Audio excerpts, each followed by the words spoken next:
Jos tulit tälle videolle, niin sä varmaan odotat jotain leikkimielistä ja lapsellista, ja se on just ihan oikein.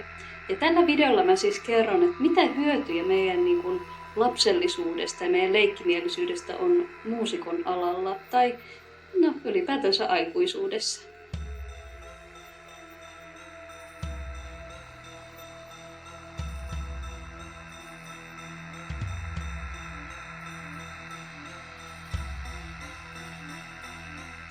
Ensinnäkin otetaan se semmoinen lasten uteliaisuus versus sit semmoinen aikuisten harmaa maailma. Muistelepa vaikka hetki sitä hetkeä ja tunnetta, kun sä ekan kerran tutustuit sun soittimeeseen. Olkoon se sitten joku instrumentti, tai olkoon se joku vaikka laulu, tai vaikka tietokonemusiikki, whatever. Muistele sitä hetkeä, kun sä ekan kerran innostuit siitä ja tutustuit siihen, ja miten kaikki tuntui semmoiselta mahdollisuuksia täynnä, ja semmoinen oikein aito, ihana uteliaisuus oikein iski. Muistele hetki just sitä kohtaa itsessäsi. Se todennäköisesti kutkutti sua jostain täältä todella syvältä. Ja se sama tunne yritetään muistaa pitää myös aikuisena, vaikka me oltais kuinka kauan sen soittimen äärellä harjoiteltu ja soitettu ja koettu tuskaa ja iloa ja onnistumisia ja virheitä, niin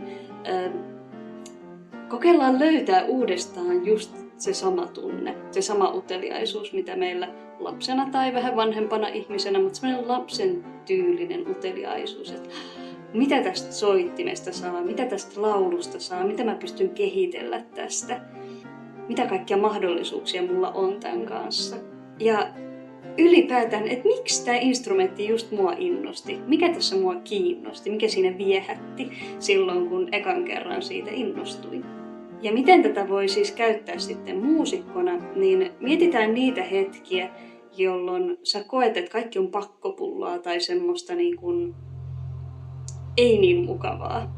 Ja niitä hetkiä, kun sä ajattelet, että taas mun pitäisi tänään soittaa, tai nyt mun pitäisi harjoitella, jotta mä kehityn jossain, tai ai niin, tämäkin kappale, vaikka ei tää yhtään mua innosta. Näissä hetkissä helpottaa se, kun sä muistat, että mikä sua siinä kiinnosti, miksi sä oot alun perin ottanut sen pianon tai sen laulun tai jonkun muun instrumentin käsiisi, ja vaan innoissas opetellut asioita. Ota tää sama metodi myös siihen kappaleeseen tai lauluun, josta et ole niin varsin innostunut tai joka ei ihan täysin osu siihen sun omalle alalle. Mutta kokeile, saisitko sä siihen semmoista tutkiskelevaa ja uteliaista mietintää, että mitä tästä sais irti ja miten tämän kappaleen kanssa mä pystyn toteuttamaan semmoista tutkimusmatkaa.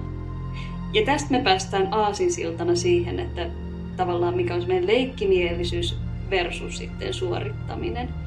Ja taas jälleen muistele hetki sitä aikaa, kun sulle pianon soitto, jonkun muun instrumentin soitto tai laulaminen ei ollut suorittamista, vaan sä vaan kokeilit ääniä.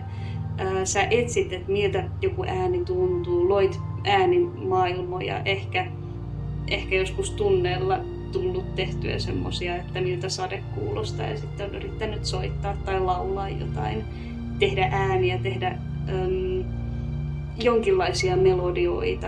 Ja niillä ei oikeastaan ollut silloin sen isompi tarkoitus kuin vaan tuottaa jotain.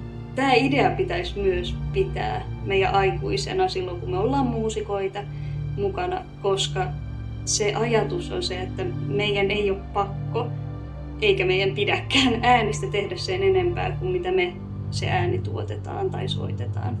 Se ääni jo kertoo ja riittää kertomaan sen, mitä me halutaan tuoda ulos. Eli kaikki säveltämiset, vapaa-improilut, ne on sitä, mitä sä sisältäs tuot ääniä ulos. Eli tätä voi käyttää silloin, jos sä oot jäänyt muusikkona siihen tietynlaiseen kriittiseen tai arvostelevaan mielenjuoksuun tai mielen ympyrään kiinni. Että sä vaan ainoastaan mietit, että tää ei ole tarpeeksi hyvä, tää ei ole vieläkään tarpeeksi hyvä. Sä aina hiot sun taitoja ja mietit, että vieläkään ei ole ihan kohdillaan. Tai tätä pitäisi saada jotenkin parannettua tai mitä tästä vielä puuttuu, niin sä voit tästä ajatella, että tarviiko sun äänen välttämättä olla sen enempää kuin mitä se on. Joko laulettu ääni tai soitettu ääni. Ja siis tää uteliaisuus ja leikkisyys, niin miksi tää on niin tärkeää meidän myös aikuisena muistaa, on se, että meidän oikeastaan se rakastuminen siihen instrumenttiin ja motivoituminen sen instrumentin kanssa pysymiseen tai laulamisen kanssa pysymiseen, se tulee siitä leikkisyydestä ja uteliaisuudesta. Kun sä tarpeeksi uteliasti mietit, että mitähän tästä vielä sais, ja vaikka leikkisästi teet niistä vaikeistakin kappaleista tai inhottavista, ei niinkään lempikappaleista, semmosia, mitä sä siedät ja tykkäät, niin sä oikeasti taas motivoidut soittamaan, sä motivoidut laulamaan, sä motivoidut työstämään sitä kappaletta. Ja sitten sä löydät uudestaan sen rakkauden sitä musiikkia kohtaan. Eli vois sanoa, että lapsen työtä maailmassa on leikkiminen. Ja aikuisen työtä on se, että muistaa sen lapsen leikkisyyden, koska sieltä se kumpuaa se oma ääni ja se oma tyyli, joka sitten vie siihen, että motivoituu, vie siihen, että motivoituessa tekee, ylipäätänsä tekee ja harjoittelee ja soittelee tai laulaa. Ja sieltä kautta tulee sitten se luovuus, kun tarpeeksi paljon ja ahkerasti olet harjoitellut jotain asiaa, niin sitten sä pystyt luovasti niin kuin muutelemaan sitä ja sitä kautta sä opit uudestaan rakastuun sun soittimeeseen. Oikein ihanaa päivää. Nähdään videoilla. Moikka!